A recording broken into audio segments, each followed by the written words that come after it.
Hello, hello, and welcome back to the UpSet podcast. We're so happy that you tuned in this evening. Thank you for watching. And when I say that we're happy that you tuned in, you know who I'm talking about. I never like to show up alone. And that's because I have the most awe-inspiring crew in all the land here with me. What's up, guys? Hello. I'm Happy trying to Sunday. see if I can match the cup logo to the There you shirt go. logo. I see it, Tally. It looks good. You know, It looks good. I see it. it's all Hold on, good. let me get my all shirt. There we go. Hey, how's everybody doing? We're I doing missed you well. guys. I really Yeah. missed you guys. Good to have you Yeah, back, me Pat. too, Good to Pat. back. Did you enjoy your break? Yes. Long pause. Yeah, I know you said that like Very. somebody's forcing him, right? It was a great vacation on the western side of the Caribbean. It was good. Okay. My favorite part of it was the Panama locks. Oh, you went. Panama locks. You went through the Miraflores locks on the Panama Canal. Did you? I remember Very hearing nice. Gardner Taylor preach a sermon with that line in it, and I've been trying to find a way to squeeze it into one of mine ever since. Yeah, just send it to me. I'll find a way. I'll find a way. Hello, Pat. Thanks for watching. Good evening to you. Yeah, that's Pat I Wad. bet- Is Yeah. that Pat Wall from the Washington, D.C. area? Yes, DuPont Park. I remember her years ago when I was a young intern. And Is that when you went to the Is that when you went to the counselor? no, this All right. telling tales out of school. Yes, Let me tell you. Hi, you Pat. It's good to see you. Were I believe, Pat, you were at Northeastern at the time. I believe you were at that church. Am I correct in that? See Wow. there? That was to your comment, though, Pat. Yeah. And we also have Mike Williams. Thanks for tuning in. Hey, Mike. Yeah, Mike's always coming with us. Yes, Good we to- appreciate it. And thanks for continuing to send information on Alzheimer awareness. That's another that's a show we have to do again, guys. I know Yeah, we had a lot of topics Yeah, that was surrounding that we need to follow up on. Yeah. Tally, Pat said yes, and now it's Bladensburg. My memory serves me well. Because I remember when they said this is Pat. Wow, I was gonna say she really thinks highly of herself, doesn't she? Wow. Wow, But I said no, that's how you spell her last name. So, Very nice lady. And hi very from nice. El Very Paso, nice. Texas. Wow. Wow. Rigel. Howdy. Rigel? Is that how you say it? Is it Rigel or Rigel? Wait a minute. Are y'all saying howdy? I heard about workers meeting. Tell me about that. Was it not you, Tally? Oh Jocelyn. yeah. Jocelyn. I saw pictures with. We had a howdy good time. Yes, Hi, sir. Mabel. Thanks for tuning. Yeah, workers meeting was cool. I mean, this was the first time everyone was coming together since the pandemic. I know last year I think they had North and South, and so I know Oda Robinson, the president, really wanted pastors. He wanted to emphasize relaxation and self-care and taking a break and laughing. I mean, every day he wouldn't sit down until he saw smiles on everybody's faces. So he was, trying to lighten That's a everything good up. thing. Yeah. Yeah, give people permission to have fun. And so, we had the Western themed game day on Monday. And I got tickled because somebody wrote me and said, what is this? They saw the pictures. Like, is this rounding up souls? Is that? I was like, Oh gosh. no, it was just for fun. It's like sometimes we can just do things Actually, for fun, right? I saw that reply. You really came with the upsetter. Oh, no, that was another comment. So that there was was a another one? comment on Instagram. Someone's like, oh, is this what we're doing with tithe payer money?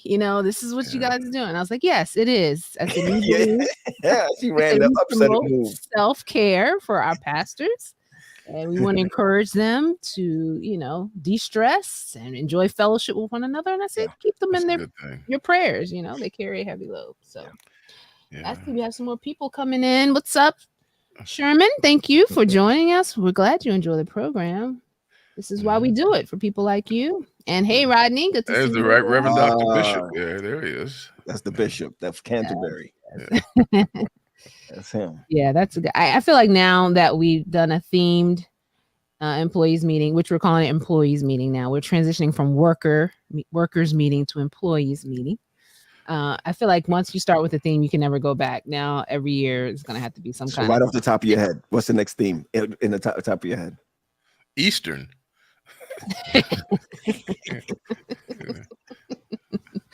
Sure, yes. I got I one know. 70s theme. 70s. Oh, okay. Tally, why did Well, you that's look down? fitting. As soon as I said that, Tally, you looked down. What happened? Tally? Because I immediately imagined a bunch of ministers in platform shoes with big lapels and Yeah, And afros. That's yeah, what I like. going down the I Soul think that Train would line. I think that would be fitting because Yeah. because a lot of our clergy are still back in the 70s anyway. Mercy. You know what? Mercy. Ladies and gentlemen, I tell you, ladies and gentlemen, a left hook all the way from Virginia.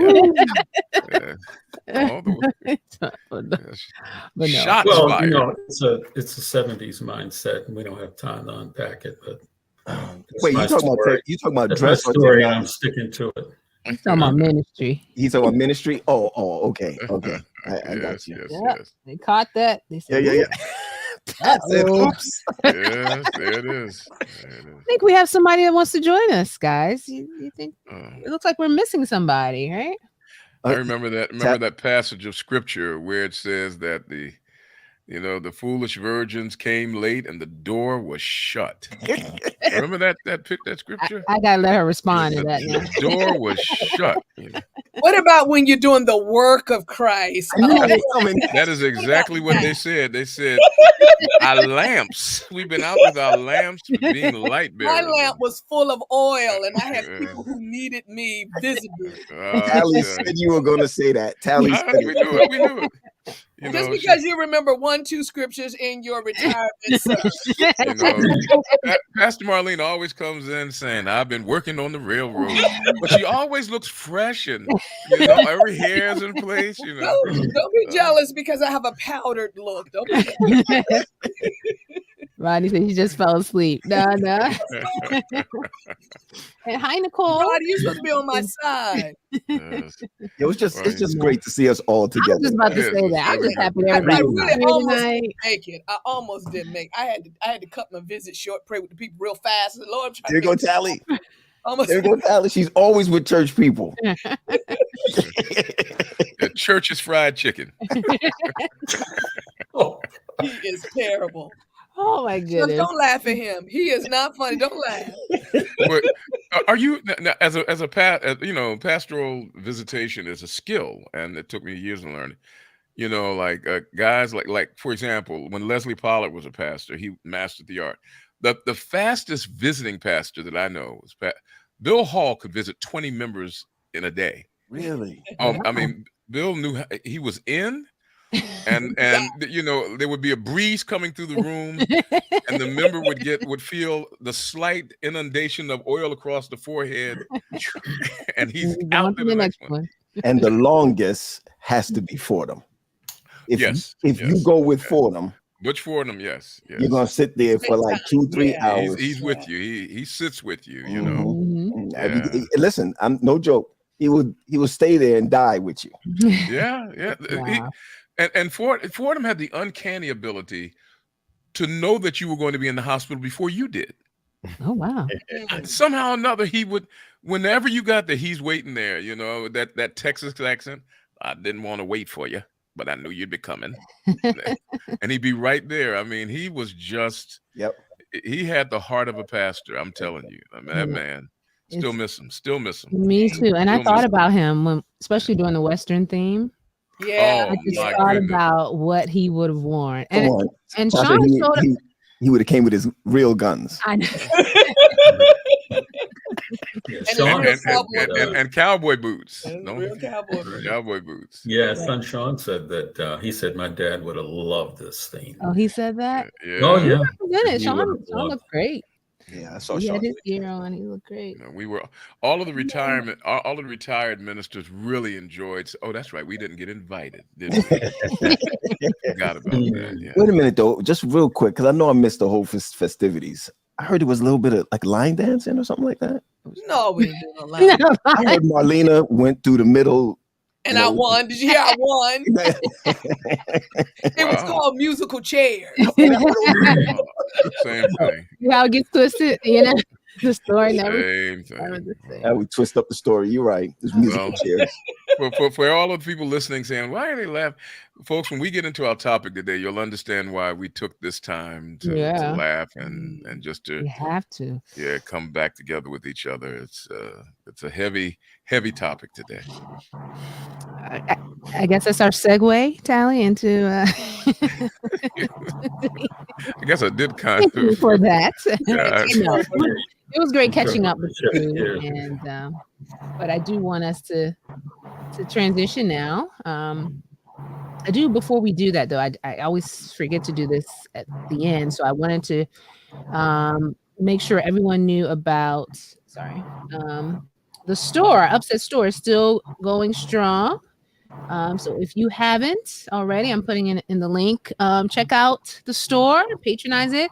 We're probably by mid this month, we'll be taking your suggestions or sharing some suggestions of people who can benefit from the money that has been raised. So start thinking about it, and we look forward to you sharing some of your considerations about who should receive the first installment of our UpSet blessing. But for now, let's go ahead and transition into our topic of the evening. So, Pat, can you tell us what we will be discussing?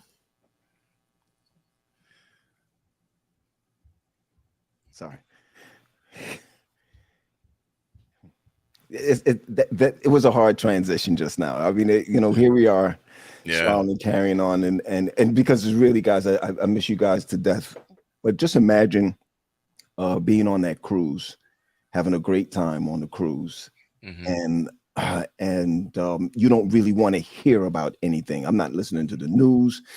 Phones off. You don't want to hear about anything, and there's a hush in the dining room. And you're just trying to figure out, what is actually happening. They're talking about the next school shooting. And also the embarrassment of the foreigners who are talking about what's going on in the United States. And how there's nothing that we can do, because they're actually telling us that, as we're having conversations about it, because it's about 2 days filled with conversations almost at every meal. Why can't your politicians do something about this? That was the first thing that they went to. And to be honest with you, I've sat at some of those tables where it was, and clearly, this is not what the show's about, but clearly Republican, clearly guns are our best friends, one of those type of things. And so the battle over those 2 days, they weren't talking about children. They weren't talking about what was going on at school. I think one of the things that I could remember, I was at Andrews University when Columbine had happened. We thought back then that was a one-time deal. One-off. Yeah. We just thought that was going to be the case. And even though this is not considered a school type shooting, I do remember in DC being early in DC, when I came to DC 2001, 2002, I think it was, where the sniper has gotten loose. And had camped out. Stop for gas at that time, remember? Listen, Stop for gas. Marlena, I remember white vans, putting up tarp at gas stations because we have this wild west was going on at that time, or what we felt it was going to be. But remember now, we're not even talking about establishments. We're not talking about the churches right now. Can you imagine? We're not talking about walking into synagogues and walking into mosques right now. This thing, we could have a conversation about this 2, 3, 4, 5 weeks straight, because there are crazies out there I'm going to use that sense, but let me come back. There are mental issues out there. I want to bring it back. And yet no one's talking about the children. I go back to this one thing. When I think about what happened in Nashville, it scared me because I remember what it was like dropping my kids off to G.E. Peters, DuPont Park, J&A in the mornings. And just to think you feel that they are in the hands of the Almighty. And I meant that. I don't mean this, the school teachers. That's one thing. But because you're dropping them off at a Christian school, you feel like you are transferring them from your WGTS car, that's what we listen to going to school in the mornings, right? The Christian station, move them into a school and never thought that they can break into or shoot down the doors. A locked door. Locked doors. Mhm. To kill children and teachers. And I still feel a certain way about it because I start to think about all of our schools, our 11 schools, and as you spread them through. You know, I'm taking a class, Lord, I hope I pass. I'm taking this class called Disaster Response for mental health crisis, but it's really what to do when a disaster strikes.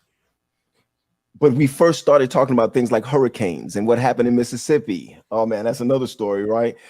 Different disasters that happen in your area, water being poisoned or water not good to drink. That's still a disaster.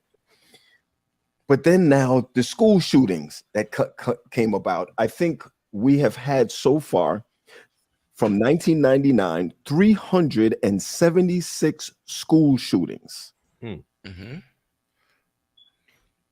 And we are still fighting over gun control, mental health, politics, security measures.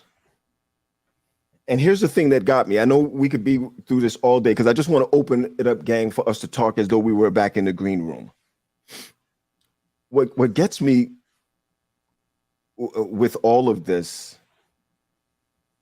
is that there are tons of research on how to get this, for this to be better, for us to, there are tons of research. We have more people, scientists working on cancer, working on, Alzheimer's than we do working on our kids. We're not sure if they're going to come back. All right, one more before I unleash this. So we ask children in elementary school, how do they feel about the shooting? No big deal. This is my words. No big deal. It happens. Wow. It's now become a norm for them. Mercy. That's not good. That it can happen at any time, any place. Our children are not safe where they are. Anyway, the reason why I want us to talk about this is because I have some regrets, guys. Okay, let's just be honest. Okay, we're the UpSet. I have some regrets. One of the regret that I have is that I am a gun enthusiast. I am. Why is that? I mean, because, and I'm not asking that to be invasive or it's not a pejorative question. I mean, because there is something about guns that are attractive to people, but I was wondering, what is it that draws you to them? And before anybody goes crazy about it, I'm going to read something. Okay. That may back you up a little bit there. Okay. But why is it? You want me to answer? Yeah. What is it that you find that's attractive about guns? At first, I would go down to Florida with one of my best friend lives in Florida. One of my best friends live in Florida, and we will go. It started for me as a sport. Right. literal sport. I know people gonna be like, no. No, really, it's a sport. You know, how many yards can you hit the target out? What kind of guns, millimeters? How powerful is it? The small ones, the large ones, whatever the case may be. It started off like that, and he had about 2 or 3 in his house. Nothing deep. I think that when I came back home, I realized I wanted one, and I wanted one for safety, not for sport, but for safety. And I'm just going to be honest with you. I never shot my own, not my own. Even in practicing, going to the range, I never used my own. So my own could be sitting there, not even working. There's a certain kind of security that I have that it's there. The hard part about it is that, you know, we had to go through a class. And the one thing the teacher told me is that you have it to use it. Yeah. That's the scary part.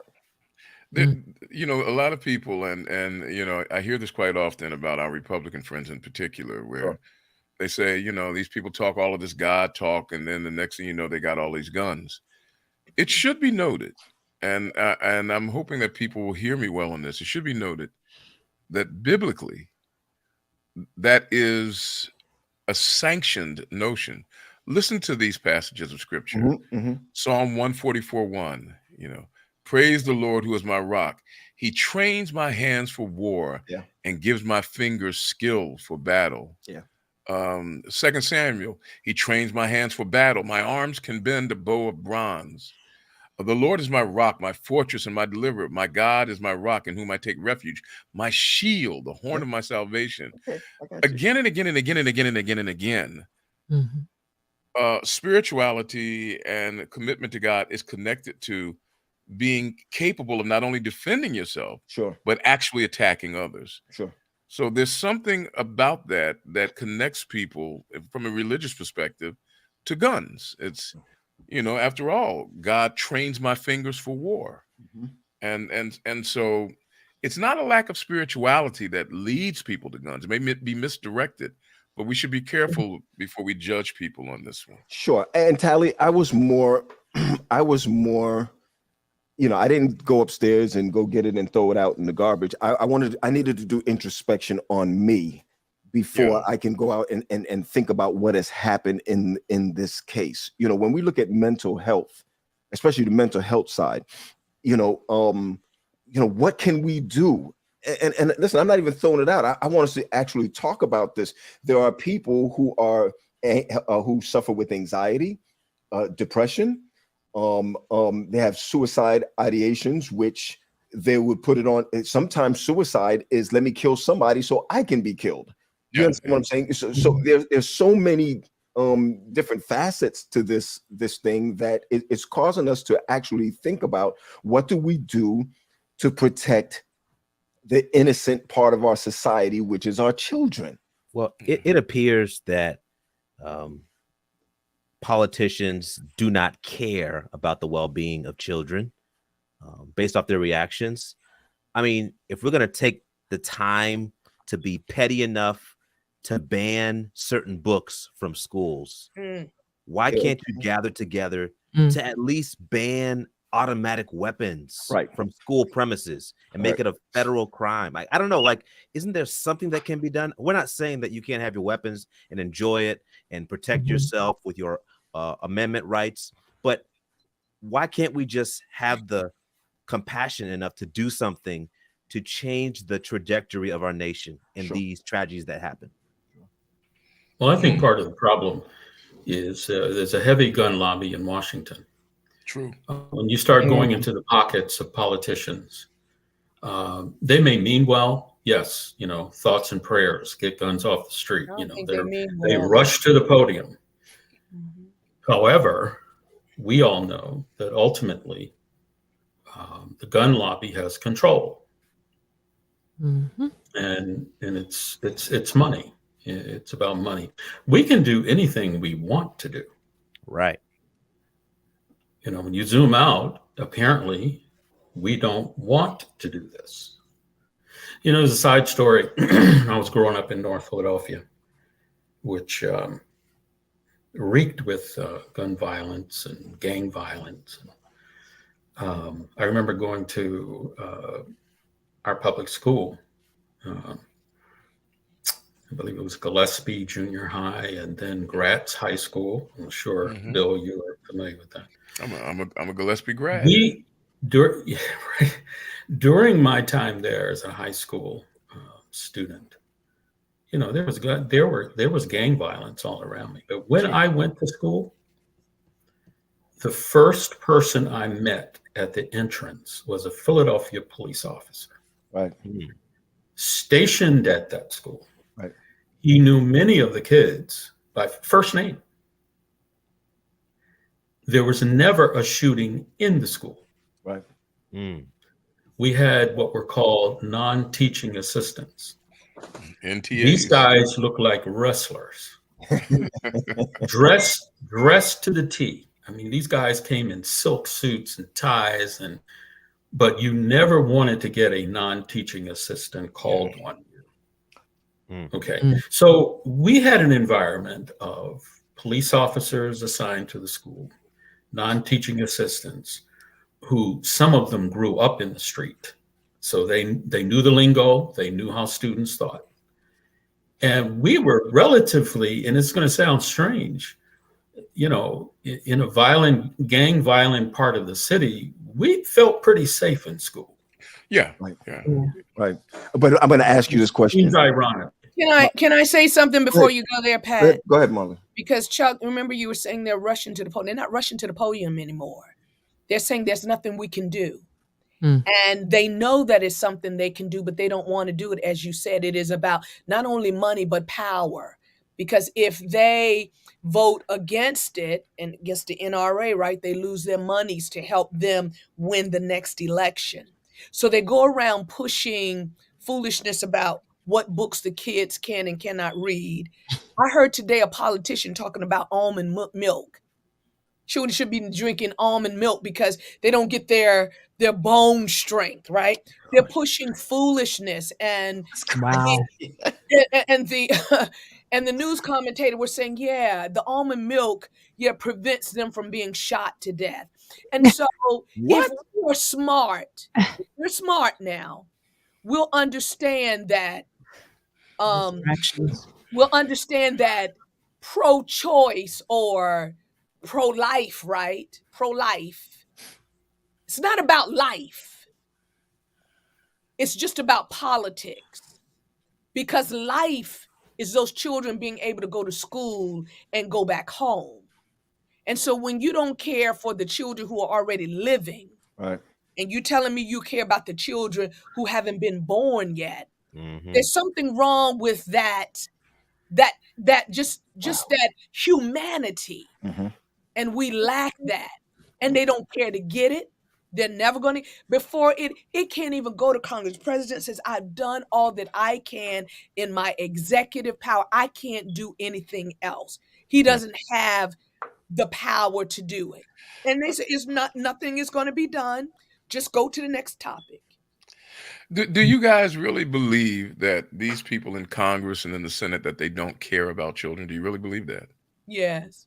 They just care more about other things. I'm sure they care. How can you care and not do something?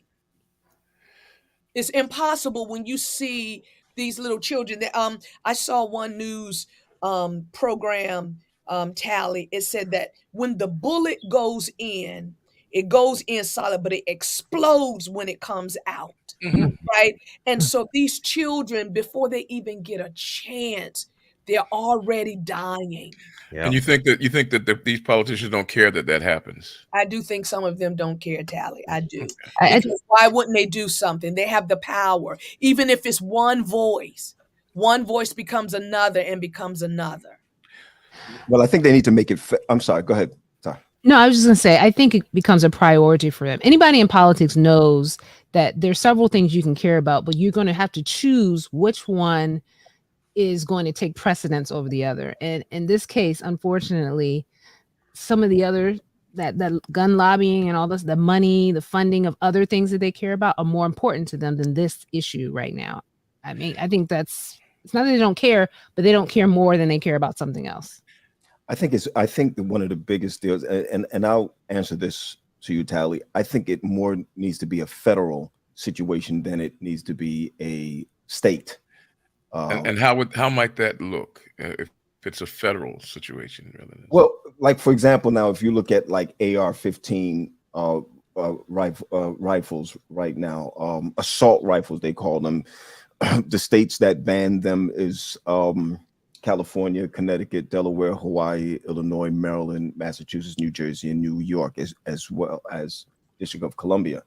So they have at least a hold in those areas. I think what they want to do is to make it a federal situation or federal ban. And that is why we're getting a lot of parties who are saying, these are our rights, not just our rights as far as the state is concerned, but we don't want the government, as far as the federal government, to make those type of decisions for us. Let me say this again, why I don't think they care. Because when you care, you have compassion and you're going to do something about it. There are many states, as you're saying, Pat, there are states now that govern their own laws, and they're pushing over the children. They're pushing that they're attacking our Second Amendment rights. Everyone keeps saying, we're not saying you can't have a gun. Just don't let AR-15s be so easily to obtain, especially when there's no other country that has shootings in the schools like we do. All right. I know you're gonna say something, Tal. Just give me a minute. Give me a minute. You don't have one. So give me another one. Give me another one. One more.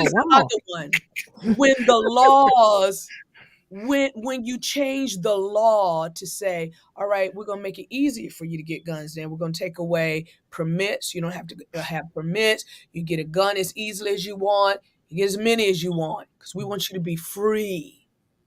And you know that the more guns, the more killing, because as was stated with Pat, when you have it, you're going to use it.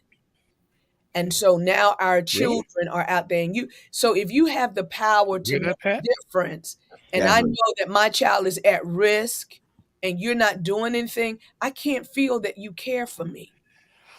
I accept the fact that we don't, and the reason why I asked the question is because in participating with discussions with people who are gun advocates and so forth, I found that they actually do care about children. Can you post this one? Mary Wright at 6:30 posted a statement which they don't care because it's not their children being impacted. It is their children being impacted. Invariably, when you have a school shooting, it's white kids getting shot.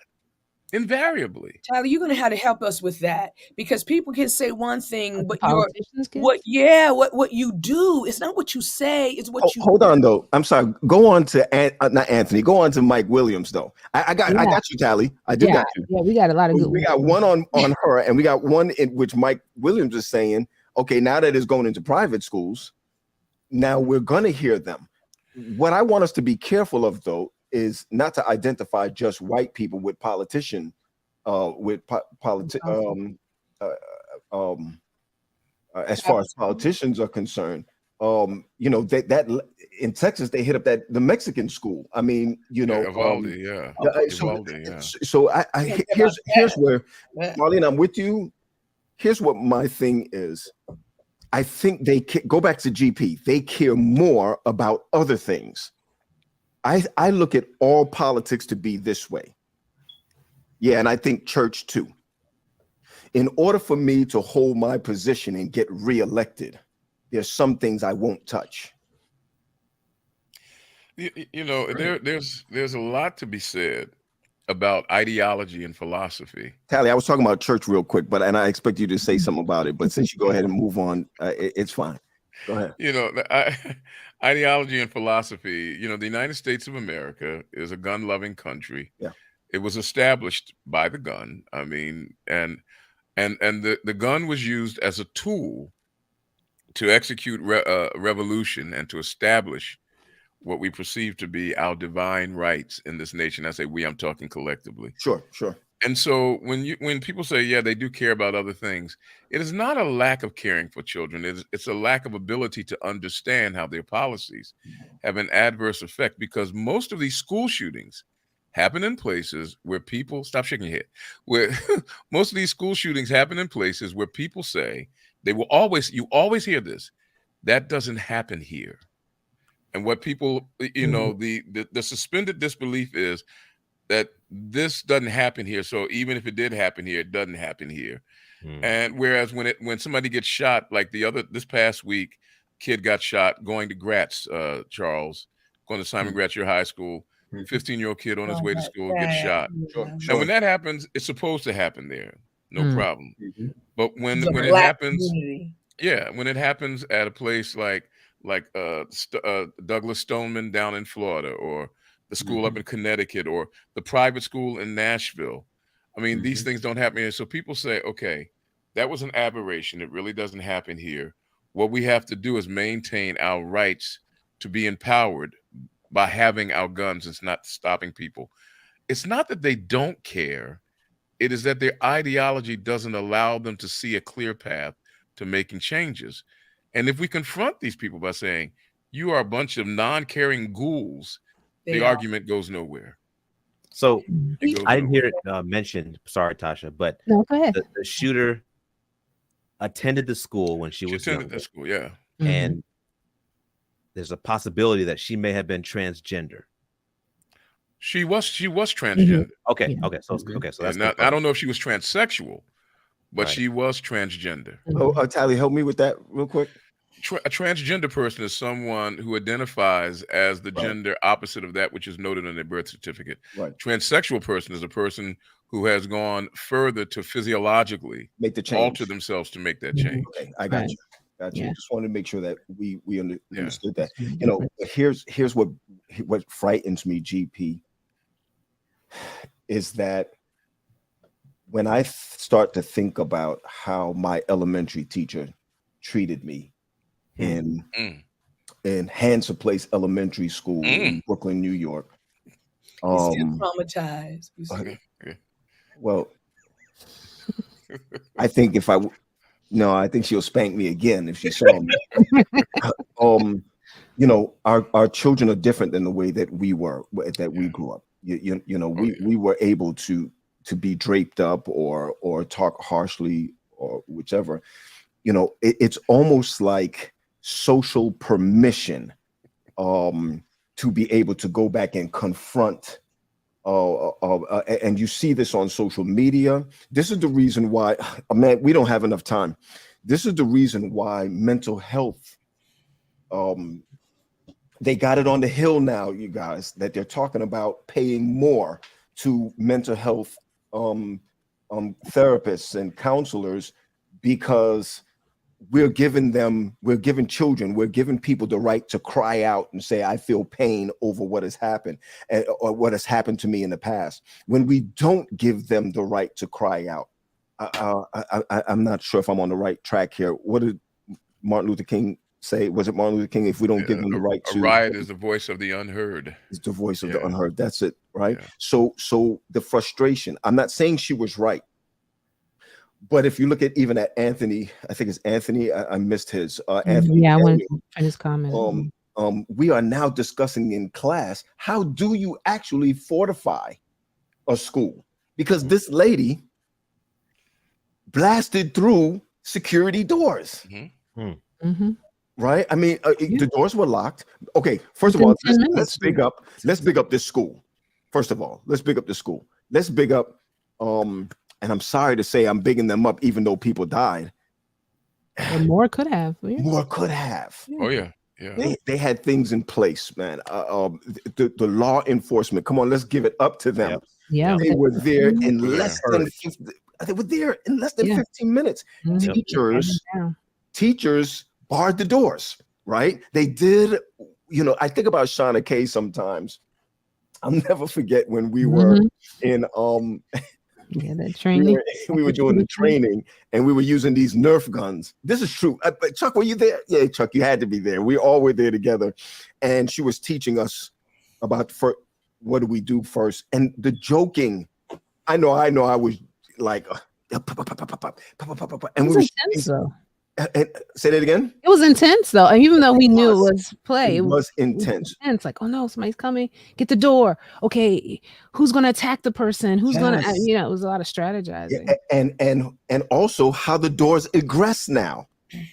Are the doors aggressing inside, or are they going outside? And how do you bar the doors? And you know, it was high anxiety. Even thinking about that in playtime, or what are these teachers going through when they hear those first couple of shots that's ringing through? They worked at their best and kept it low.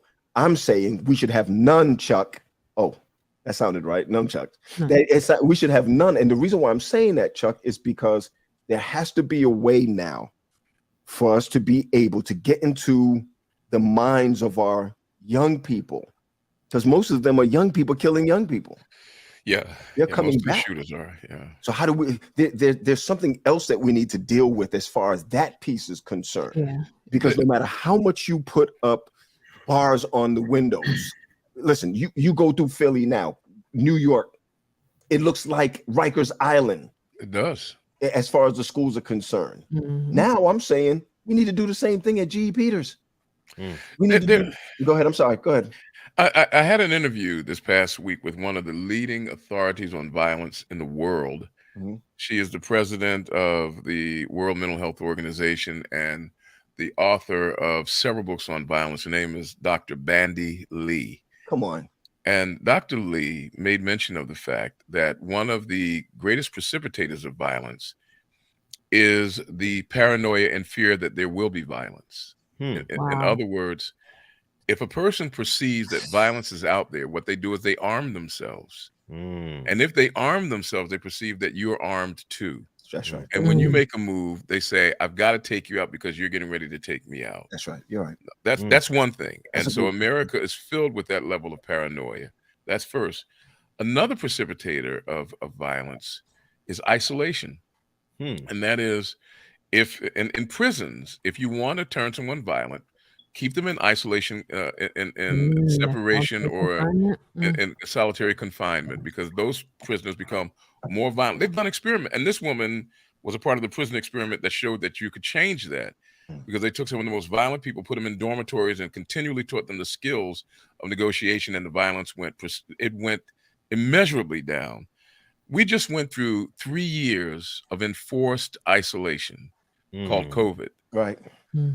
A third precipitator of violence is the concept that I am being unfairly and unjustly treated.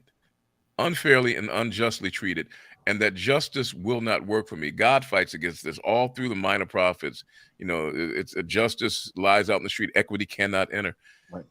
When we watched, when Black people watched George Floyd being murdered by a white police officer with his knee on his neck, we exploded, because that was evidence of the injustice, and it showed that we are not going to receive justice. But also now, Donald Trump convinced white America, and especially white men, that they're being unjustly treated. Sure. We have a perfect storm for violence in this country that we have to address in tandem with whether or not people have guns. Yeah, it's multi-layered, and I saw Rodney's comment about that. It's not just one thing. It's not just removing guns. It's not just mental health. It's not just fortifying the schools. It's not just stopping video games. It's a combination of several things. Yeah, it is. Video games. I'm sorry, Marlena. Go ahead. I'm sorry, Chuck, too. Are we stating? We're all sorry here. Sorry. We're the sorriest group of people here. That's my friend. I'm sorry. I mean, are we stating like that one politician that I saw, and I don't need to say his name. He said, there's nothing we can do about this. Of course, he was on the R side. There's nothing we can do. It's what did he say? I don't know. He just said there was nothing that Congress could do at all. We're just hopeless. Wow. I don't believe that. I would hate to think that, you all. I mean, I'm looking at even, we'll bring back the last comment that we were just looking at. Sadly, I don't think we'll ever come to the real answer for this. And I get that. But I'm this guy that believes that something must be done. Something, especially when you're dealing with our children. I look at, yes, Pastor Grissom, get out of the chat. I do look at those kids who play Call of Duty. Yeah. And when we look at hold on, Marlena, what they say? Her hot pockets were done in her microwave. No, I'm teasing. What I'm concerned about is how even now we shouldn't show on in the media how she entered, giving fame to the shooters, because when you see that how the shooting went down, it looks like a game. And some of these kids that sit around and play these games for 3 and 4 hours straight, I'm talking about straight, will come out thinking, hey, I can press a reset button after this, or I can unplug the PlayStation or whatever after this. This is real life that we're dealing with. And I do think that we're going to have to heavy up on or both gun control, and not because it's a field that I'm interested in, but also on counseling.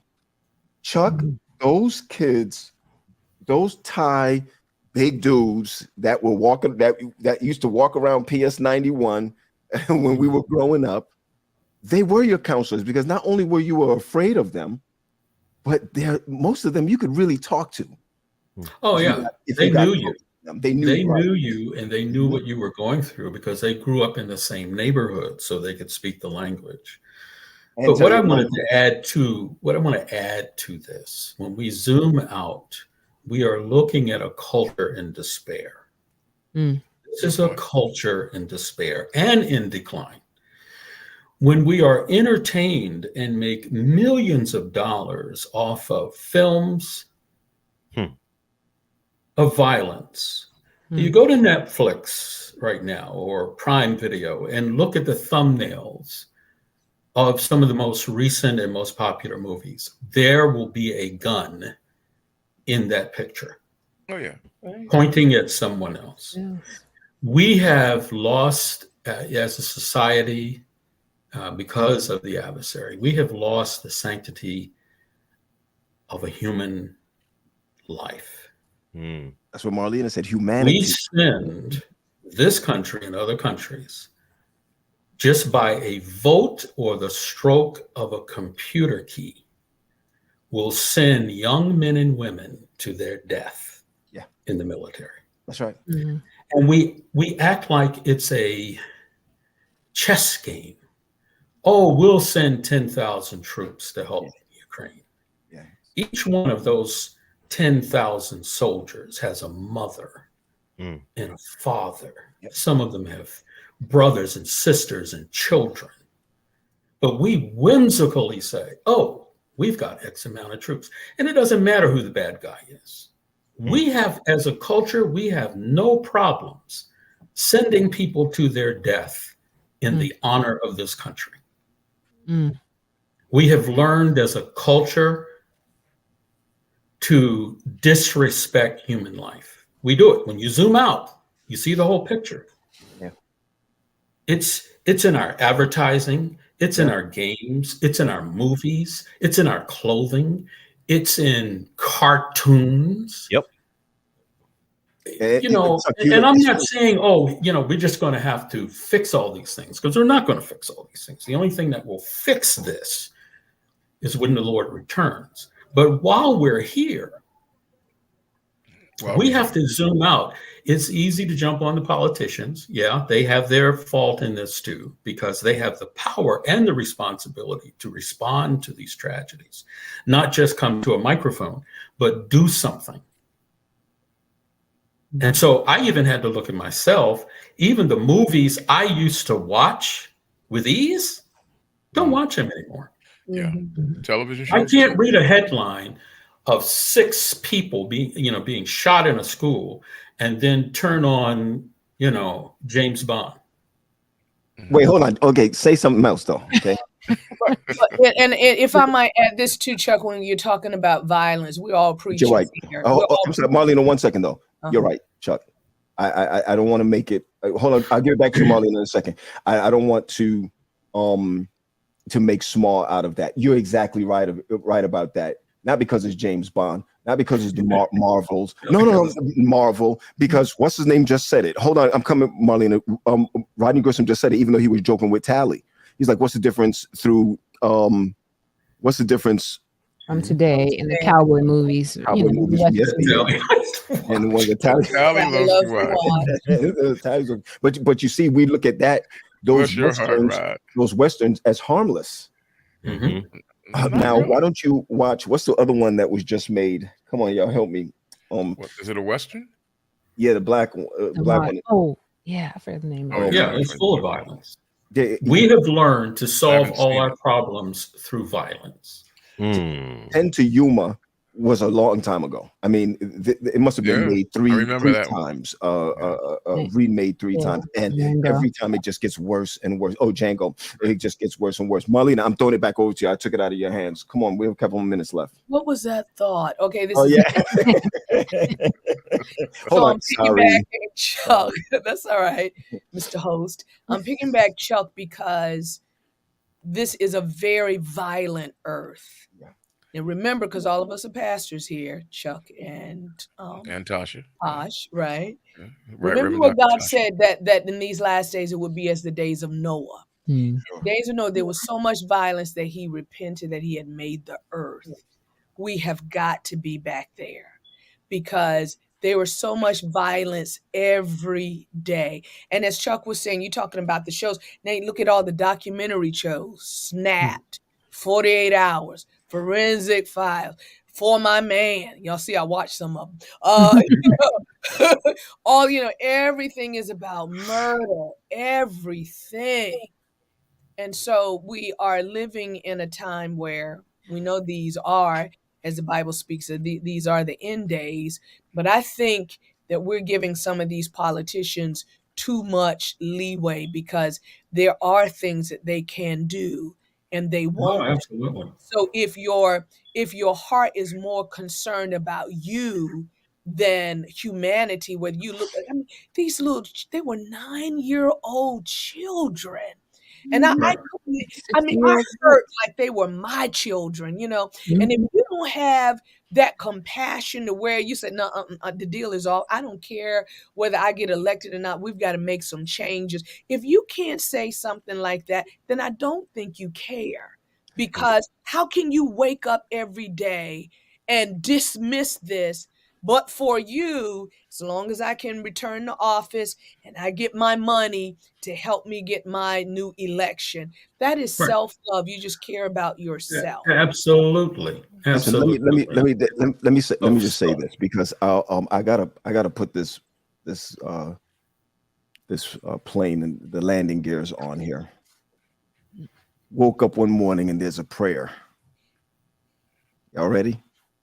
Ready. Eternal God, we stand in awe of you. Chaplain Barry Brack prayed. Lord, when babies die at a church school, yeah, I heard that. It is time for us to move beyond thoughts and prayers. Thoughts and prayers, if you will, a producer. Maybe that our next show should be called Thoughts and Prayer.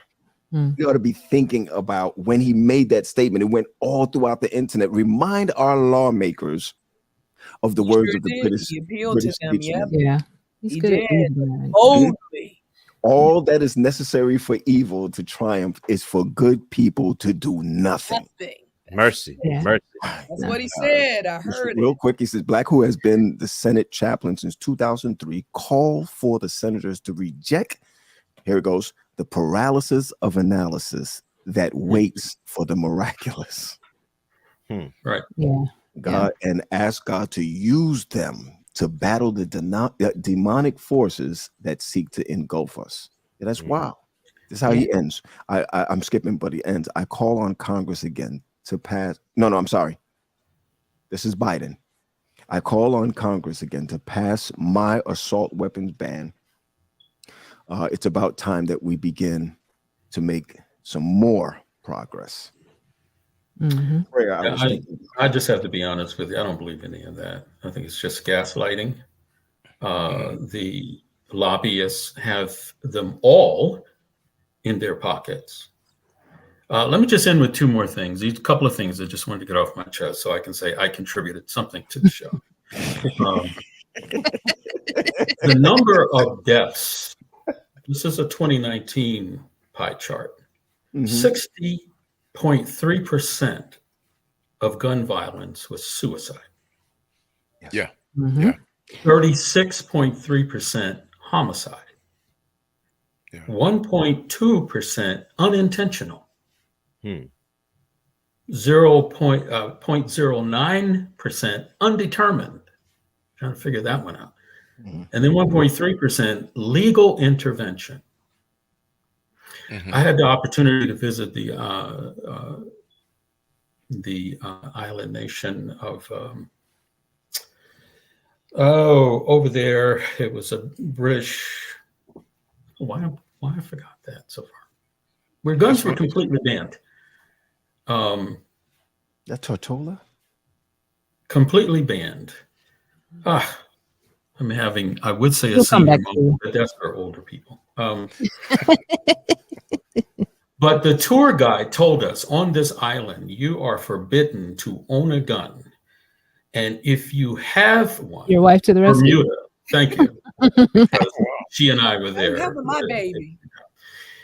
In Bermuda, the tour guide said, in terms of talking about the civilization, he said, civilization there. He said, you were not allowed to own a gun on that island. And if you were caught with one, it was automatic 12 years in prison. Wow. I mean, not using it, just having only 12 years in prison. Automatic. I mean, it's just, So there are societies that can say, we will do something about this. Oh, yeah. And add to your statistic, Chuck, I heard this, the number one death way that children die now are gun violence.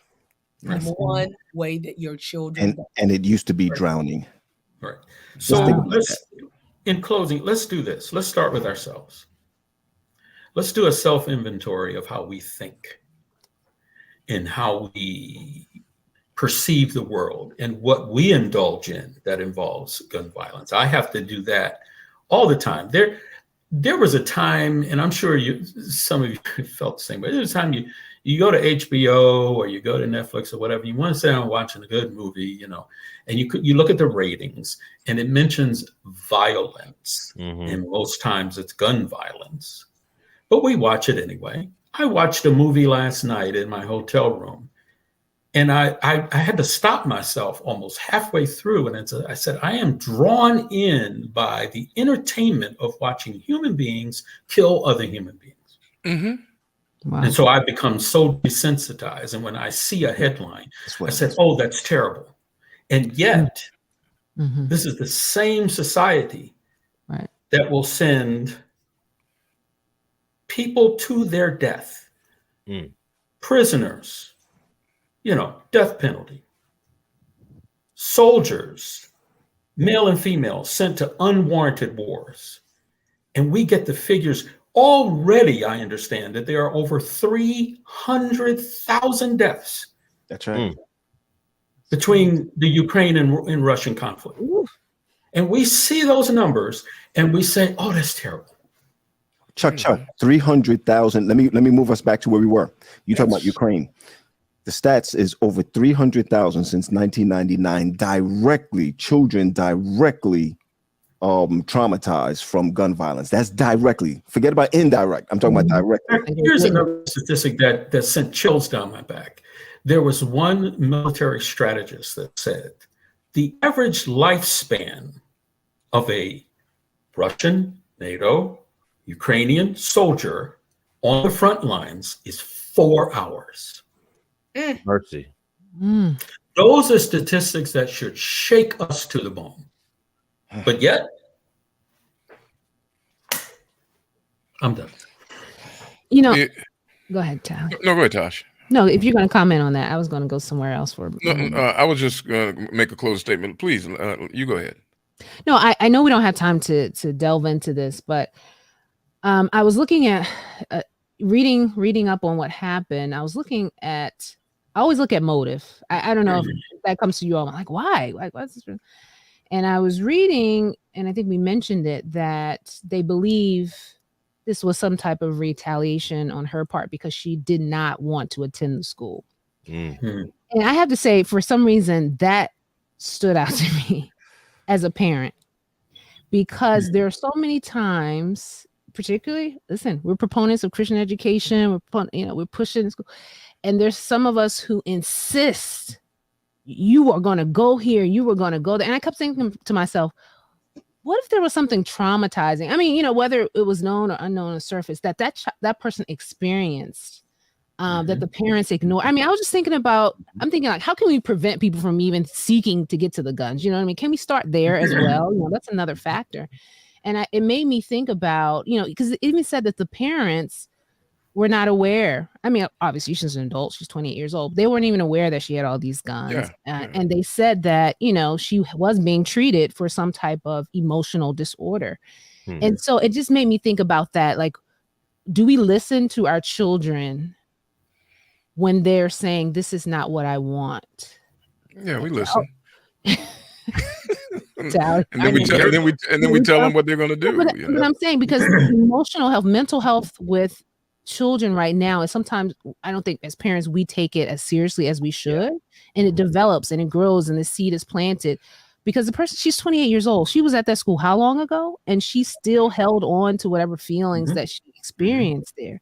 And I'm sometimes, for me, it was a wake-up call in terms of listening to my children, and that's not necessarily saying you get out of the school, but what is it that's going on with you that's making you feel this way? Like, taking the time to invest in that and get whatever help they need to navigate through things. Because if not, we're going to have a whole generation of people who have these same issues, who seek guns to solve their problems. And it's like, how can we deal with that side of things as well? Because, we point to lawmakers, but there are things we see right in our faces that we don't pay enough attention to or address as we should. And I just wanted to mention that.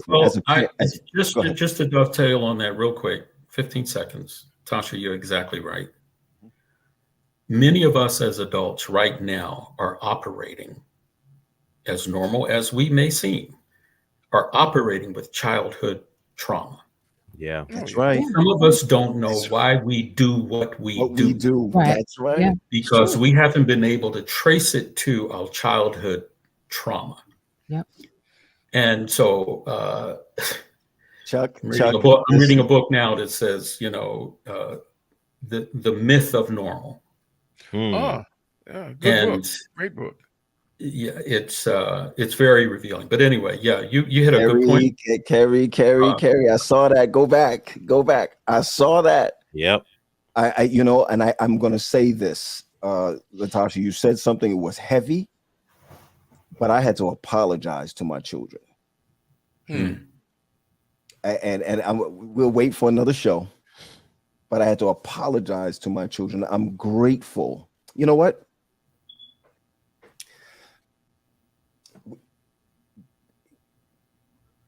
You all right there? Yeah. Okay. I thought you were muted there for a second. And I'm not usually careful of what I say, but my son is 28. We all know that. I know, Tally. Yeah. I know.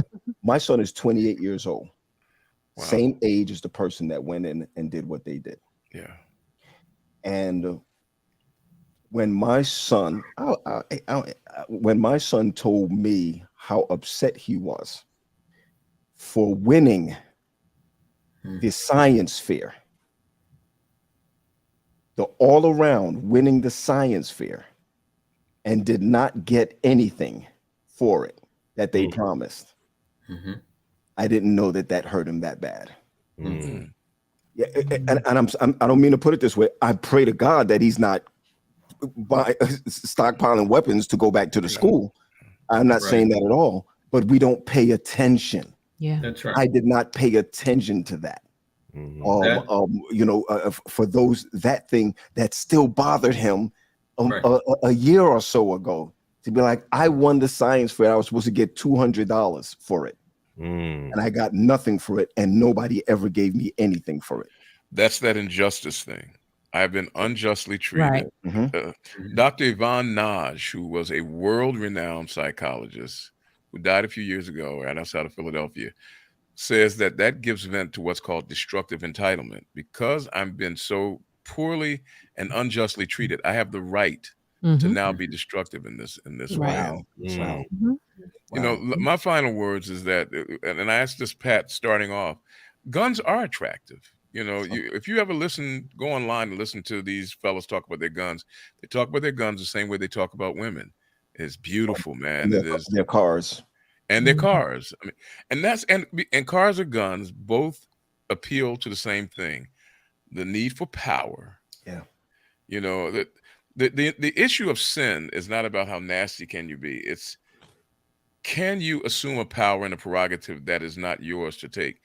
When the serpent stands at the tree, he is convincing a man and a woman that there's power you can have that's been kept from you, that you have every right to. And a gun, when you put that gun in your hand, and I don't know how many of you have shot guns before, you immediately get a sense of power. And if you go to the range and you pull a trigger here and something way down there jumps, you hear the voice saying, ye shall be as gods, because only God can stand here and speak and something over there moves. And so a gun appeals to our broken sense of powerlessness. My God. And we have to begin to help people address that. And that will be the beginning of us dialing down on gun violence. Tally, I think that you need to go be a therapist, man. People say, Tally, I think you need to go, and then they don't put Bia. They say Tua, right? Yeah, you know, so I appreciate that, you know. Hey, I just want to say, let's start with ourselves. Okay. Yeah. Let's just you're right. Take personal. Look at what we get entertainment from. Look at our conversations. Look at what we tell our children. But, you know, we can't change the world, but we can start in our homes and in our communities, and try to neutralize this interest in violence and settling our differences. Hey, I'm turning it back over to our producer, Latasha. Yeah, great discussion. I just wanted to show some of the comments that came in as we were wrapping up, just to thank you, Nicole. How profound. Mary was sharing, these are real issues. We have to listen to our children because they suffered trauma at the hands of some of our educators. Rodney was sharing a book, Healing Your Church Hurt by Stephen Mansfield. So putting that out there for those who may want to read that. Or you can retire. And I like what Eleanor was saying about when she meets with youth and young adults, she always starts the meeting with an apology. Because sometimes that's what our young people need. They need someone to acknowledge that there was hurt there. So it's great. And then Carrie was saying it sounds like an analysis of Cain that you talking about. So great. Smile. Hold on. Go ahead, Chuck. Smile. I see you just want to smile. Hey, look, I'll be the first one to say my wife is brilliant. She has more knowledge accidentally than I have on purpose. I told her the other day she is the unofficial 7th member. Jillian Smith, my good sister Jillian Smith said, if the gunmen with these AR-15 machine guns start killing senators, their families, and their friends. But you got to remember, they were on a baseball field, Congress people, guys came up with the AR-15. You're right. They still didn't change. You know, right here. Ideology is strong. And when you think that, you know, they're trying to take my right to empowerment away, which is what these people feel. But that's a whole nother show. Right. But yeah, great discussion, guys. I mean, you know, like you said, we wanted to move beyond thoughts and prayers, but I think what you were saying, Charles, in terms of us just doing the work with ourselves, in our sphere of influence, our households, the people we come in contact with, we just hope it will somehow radiate. But then too, politicians, we have to know what our local leaders believe on these issues, so that when we vote, we know what we're voting for, and that's another thing, educating ourselves. Yes, guys, I know we're ending, but I just want to let you know I missed you guys so much. I'm just so happy. I miss you too. I miss all of you when you're not here. It's not how come people go on vacation and they say that they only say it when they come back? They don't say I miss you. I'm taking you with me. Yeah, they just we don't have any souvenirs. Yeah, that's right. I noticed that. It's on its way. It's on its way. Marlene, I just want to hear you say that you missed me. Can you just say it for me? I did, Pat. I did. Our show was not the same last week without you. Thank you.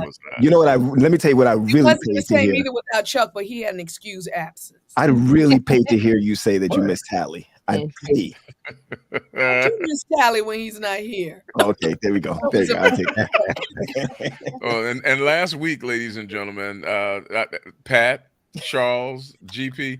I want you to know I have not forgiven either of you for leaving me in the nefarious clutches. Listen, you all did a great job. Leaving me. I held it down for all of you. Let me tell you, boy, the estrogen gang got me. They got me. Yes. I had no doubt that you could handle it, though. I said, you'll be all right. I knew he was wounded in the end. Yeah, it's like Teflon. That'll roll right off. Yeah, it was Teflon, all right. Still got hot, But no. All right, guys. Great to be back again. Reunited. Feels so good.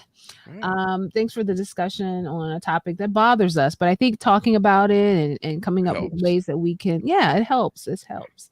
And so we appreciate all of you who are listening, watching, and chiming into the discussion. Your comments are always so helpful and enlightening. So thank you for doing that. Well, we will see you back here next week. I do want to put up, some of you have been emailing us different show ideas. We thank you. We are looking at some of them this week. But if you are listening to this and it's prompting you to say, there's another show I think the Upsetters should cover, email us at upset@aecsda.com. Share your show ideas with us. Also, don't forget, we have the UpSet store, the UpSet podcast store, where you can purchase your very own mug and shirt and hat. And for those who order, I do want to let you know, your orders are definitely went out already. There was a little bit of a confusion about the address, but we got that straight away. So those who've ordered, expect your orders coming in this week.